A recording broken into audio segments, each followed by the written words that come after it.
शिवरात्रि का प्रसंग कहता है अपने मन की अभिलाषा रखकर तुम्हें जो चाहिए, एक काली मिर्ची और काली तिल्ली के 7 दाने, एक काली मिर्ची और काली तिल्ली के कितने दाने?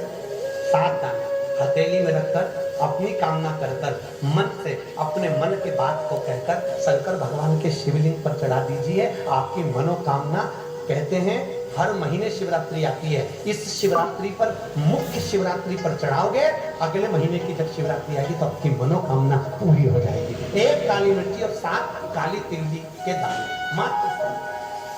महाराज, जिसके घर में क्लेश रहता हो, बहुत ज्यादा लड़ाई झगड़े हो रहे हैं, सास बहू के झगड़े, ना बहू कुछ सुनने को तैयार ना सास सुनने को तैयार, और घर में बेचारे पुरुषों की आफत, यहाँ भाई भाई झगड़ रहे हो, सास बहू में झगड़ रही हो, कुछ मत करिए।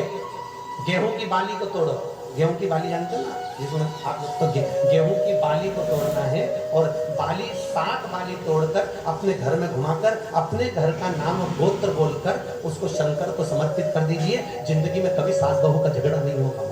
शिवरात्रि के दिन इसको समर्पित करिए, आपके घर में कभी क्लेश नहीं बच सकता। और शिवरात्रि के दिन रात्रि को 12 बजे शंकर भगवान पर एक धतूरा चढ़ा दो। क्या चढ़ाना है? जम के बोलिए। एक धतूरा। शंकर भगवान को धतूरा चढ़ाना। 12 बजे रात्रि को शिव जी पे धतूरा चढ़ाओ, आधे घंटे तक धतूरा चढ़े रहने दो, और आप श्री शिवाय नमस्तुभ्यम का जाप करो। जिस शंकर जी पे धतूरा चढ़ाए उस मंदिर के बाहर बैठकर कौन सा मंत्र जपना है? श्री शिवाय नमस्तुभ्यम।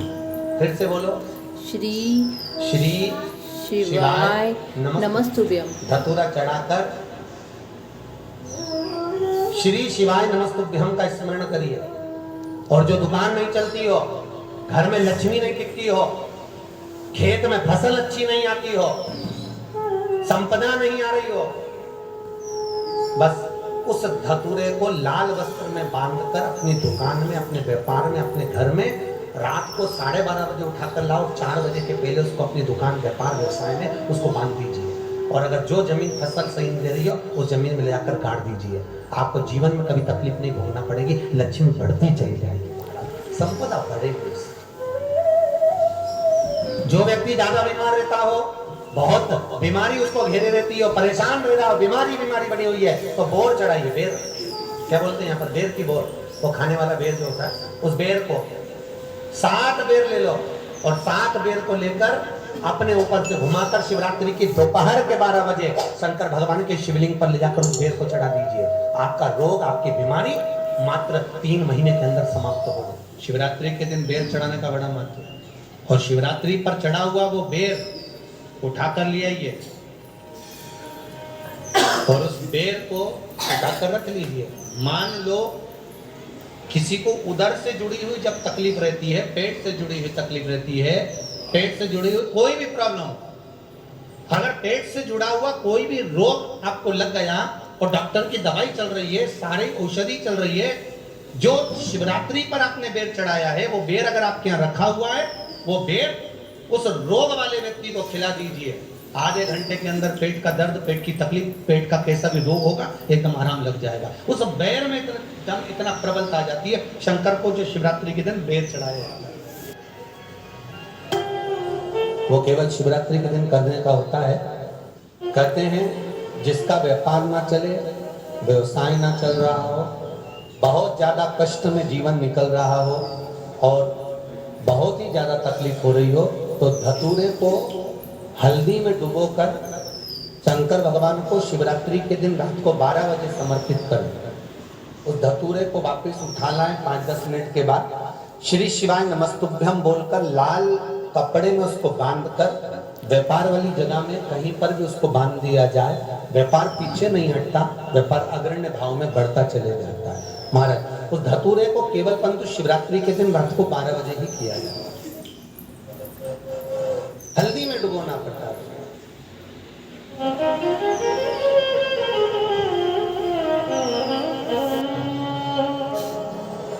यही प्रमाण एक क्रम में और है महाराज।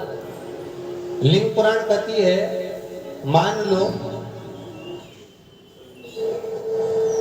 किसी व्यक्ति को कोई एक भारी बीमारी हो गई, बड़ा रोग हो गया, और वो रोग डॉक्टर कह रहा है कि ये ठीक नहीं होना है, बहुत तकलीफ उसमें है और कष्ट ही कष्ट है, वो ठीक नहीं हो रहा, दवाइयाँ लग रही, गोलियाँ खा रहे हैं, तो महाराज उसका भी वर्णन है। 7 धतूरे, कितने धतूरे लेना है? 7 धतूरे। कोई सी भी शिवरात्रि से मतलब महीने में एक बार शिवरात्रि आती है, प्रत्येक महीने आती है। किसी भी शिवरात्रि के दिन 7 धतूरे लेकर, एक धतूरे में मूली, लच्छा, नाड़ा लपेट कर,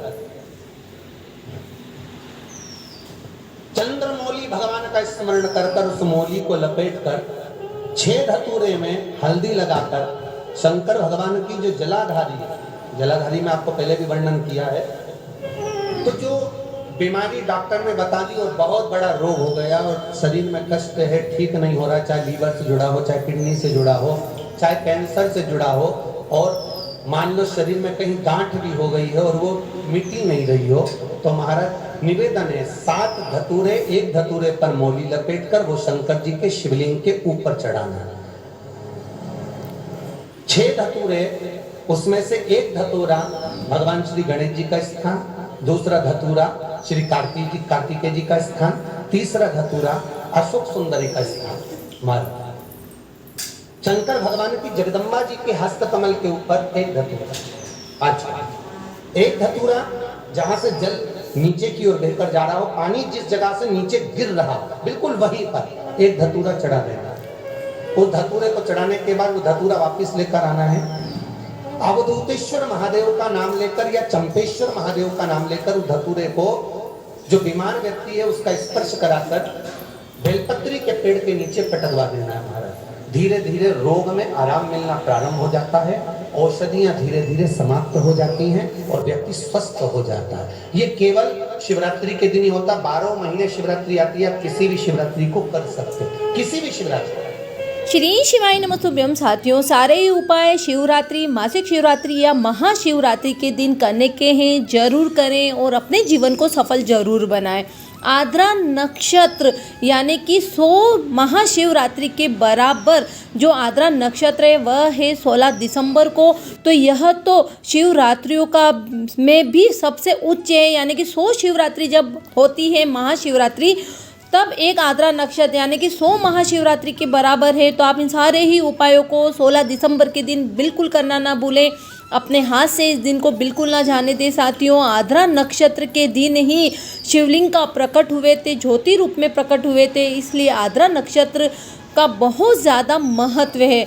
तो इस दिन को अपने हाथ से बिल्कुल ना जाने दें। जिस कामना के लिए, जिस फल की प्राप्ति के लिए, जिस सफलता के लिए आप जो उपाय करोगे आपको 100% मिलेगा। बस उपायों को आप बड़े मन से करना। अगर कुछ नहीं कर पाते हैं, कोई कामना नहीं है, उपाय नहीं करना है, तब भी एक लोटा जल ले जाकर के शिवलिंग पर जरूर अर्पण करना, एक बेलपत्री शिवलिंग पर जरूर अर्पण करना चाहिए। तो आद्रा नक्षत्र शिवरात्रि की सभी को हार्दिक शुभकामनाएं। हर हर महादेव।